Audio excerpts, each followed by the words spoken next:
আমরা কাজ করি না কেন, আমরা শ্রমিক হিসাবে, কর্মচারী হিসাবে, সে সরকারি হতে পারে, বেসরকারি হতে পারে, আমাদের যে প্রাপ্য অধিকার সেই অধিকার থেকে বঞ্চিত হব। তার সাথে সাথে ট্রেড ইউনিয়ন করার যে অধিকার সেই অধিকার থেকেও আমরা বঞ্চিত হব। স্বাভাবিকভাবে ট্রেড ইউনিয়ন করার অধিকার থেকে যদি আমরা বঞ্চিত হই, তাহলে আগামী দিনে আমাদের যে অধিকার দাবি সেই লড়ার প্ল্যাটফর্মটাই আমরা থাকবো।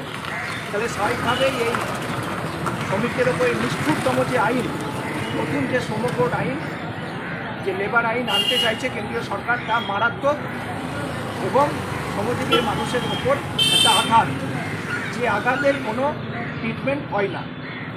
এই ধরনের আইন কেন্দ্রীয় সরকার আনতে চাইছে।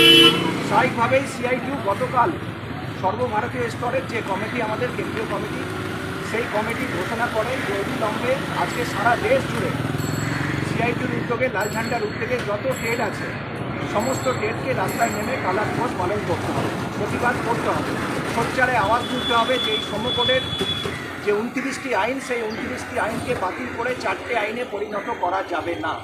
তারই প্রতিবাদে আমরা আজকে রামপুরহাটে এখানে এই ইনস্টিটিউটের সামনে আমরা কালা দিবস হিসাবে আজকে দিনটাকে পালন করছি এবং এই নতুন যে শ্রম কোড আইন কেন্দ্রীয় সরকার আনতে চাইছে তাকেও আমরা বাতিল করার জন্য দাবি জানাচ্ছি।